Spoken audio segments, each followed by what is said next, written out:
Shalom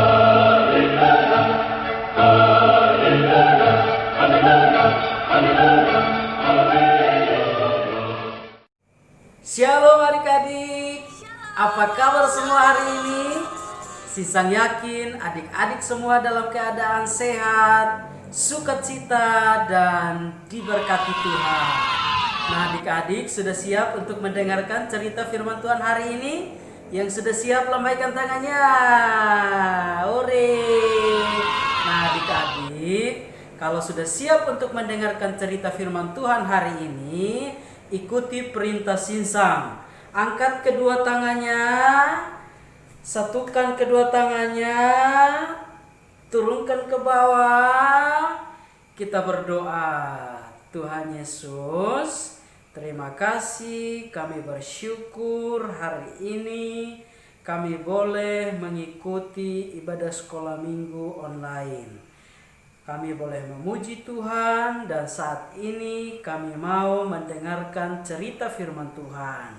Tuhan Yesus berkati kami semua, berikan hikmat sehingga kami mengerti cerita firman Tuhan.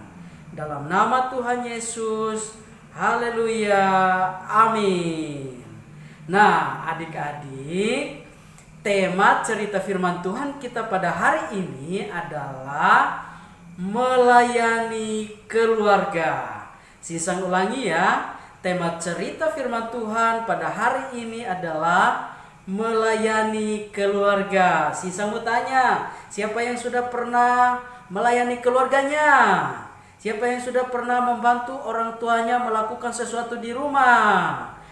Yang sudah pernah angkat tangannya? Ya, Sisan yakin kita semua sudah pernah melakukan sesuatu atau membantu orang tua di rumah. Nah hari ini Sinsang mau bercerita tentang salah satu orang di dalam Alkitab yang sangat terkenal. Nah sebelum ia menjadi orang yang sangat terkenal, waktu dia masih anak-anak, waktu dia masih remaja, ternyata ia adalah orang yang sangat mengasihi keluarganya. Ia sangat mengasihi orang tuanya, ia sangat mengasihi saudara-saudaranya, sehingga ia mau melayani mereka. Nah, kira-kira siapa namanya? Ada yang tahu nama orangnya? Nama bapaknya adalah Bapak Isai. Nah, Bapak Isai ini mempunyai 8 orang anak laki-laki. Dan orang ini dia adalah yang paling bungsu. Ayo, siapa yang tahu namanya? Dia adalah anak yang paling bungsu. Namanya adalah huruf pertamanya D.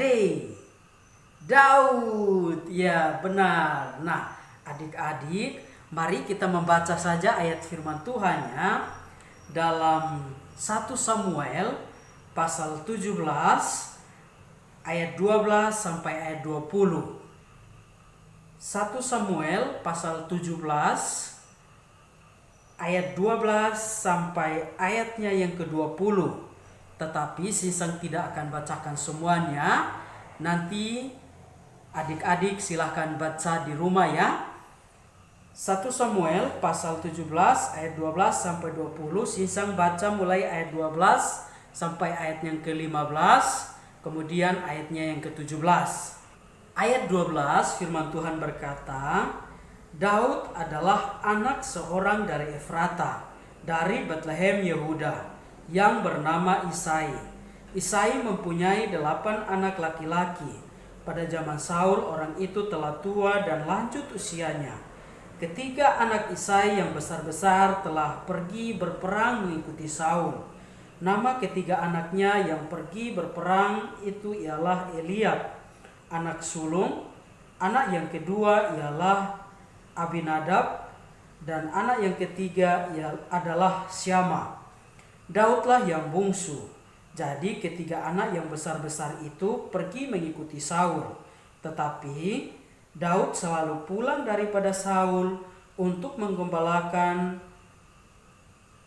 domba ayahnya di Betlehem. Selanjutnya ayat 17. Isai berkata kepada Daud anaknya, ambillah untuk kakak-kakakmu bertih gandum ini seeva dan roti yang 10 ini. Bawalah cepat-cepat ke perkemahan kepada kakak-kakakmu. Demikian pembacaan firman Tuhan. Nah, adik-adik, dalam cerita firman Tuhan ini menyebutkan bahwa Daud, nama bapaknya ialah bapak siapa? Bapak Isai, orang Betlehem. Dan bapak Isai ini mempunyai 8 orang anak laki-laki. Dan Daud adalah anak yang paling bungsu.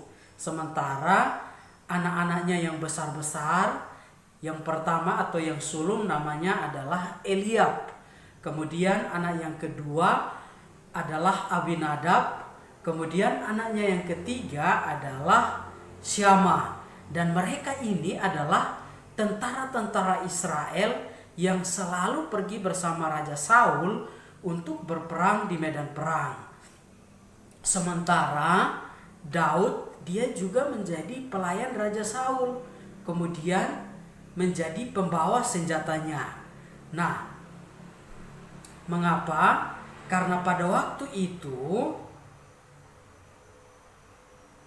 Saul, walaupun dia adalah seorang raja, ia selalu diganggu oleh roh jahat. Mengapa? Karena Tuhan tidak lagi berkenan kepada Raja Saul, sehingga roh yang daripada Tuhan tidak ada lagi pada Saul, sehingga ia selalu diganggu oleh roh jahat.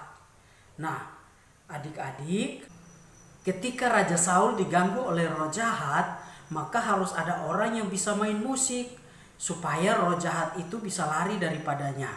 Nah, pada waktu itu Daud adalah orang yang pandai main musik. Ia bisa main kecapi, sehingga Raja Saul menyuruh untuk memanggil Daud, sehingga Daud menjadi pelayannya dan juga menjadi pembawa senjatanya. Nah, kemudian kalau kita baca di dalam ayatnya yang ke-15, 1 Samuel pasal 17 ayat 15 dikatakan, tetapi Daud selalu pulang daripada Saul untuk menggembalakan domba ayahnya di Betlehem. Jadi meskipun Daud menjadi pelayan dan pembawa senjata Raja Saul, ia selalu pulang dan membantu ayahnya untuk menggembalakan domba ayahnya. Nah, pada waktu itu musuh yaitu orang Filistin sudah semakin dekat untuk menyerang Israel. Nah, hal ini membuat Bapak Isai menjadi tidak tenang, membuat Bapak Isai menjadi khawatir karena anak-anaknya berada di medan perang. Apakah anak-anaknya masih selamat atau tidak? Akhirnya Bapak Isai menyuruh anaknya yang bungsu yaitu Daud untuk segera pergi melihat kakak-kakaknya di medan perang sekaligus membawa bekal bagi mereka. Setelah di medan perang, ternyata kakak-kakaknya masih selamat, tetapi mereka sedang menyiapkan pasukan, mereka sedang menyiapkan barisan perang untuk berperang melawan orang Filistin. Nah, adik-adik, inilah jauh cerita firman Tuhan untuk hari ini. Jikalau Sisa mau lanjutkan ceritanya, maka kemudian tampillah pendekar tentara Filistin yang sangat tinggi dan besar badannya. Siapa namanya? Namanya adalah Goliat. Kemudian Daud melawan Goliat dan siapa yang menang? Daud. Tetapi cerita untuk hari ini tidak sampai di sini ya, karena tema cerita kita adalah Daud melayani keluarga. Jadi hanya sampai ayatnya yang ke-20 saja. Nah, adik-adik, apa yang mau kita pelajari dari cerita Daud hari ini? Daud adalah orang yang sangat mengasihi keluarganya. Ia juga adalah anak yang rajin, sehingga ia membantu pekerjaan orang tuanya, yaitu menggembalakan kambing domba ayahnya.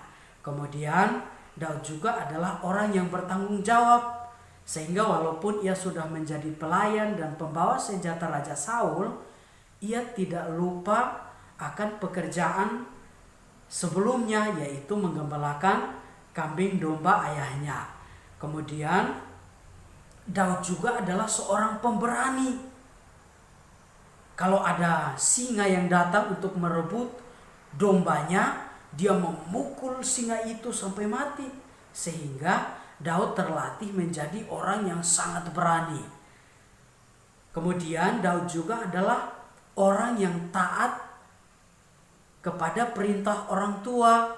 Sehingga ketika kakak-kakaknya berada di medan perang dan ayahnya menyuruh untuk melihat kakak-kakaknya dan membawa bekal bagi mereka, ia mau taat kepada perintah ayahnya sehingga ia berani datang ke medan perang.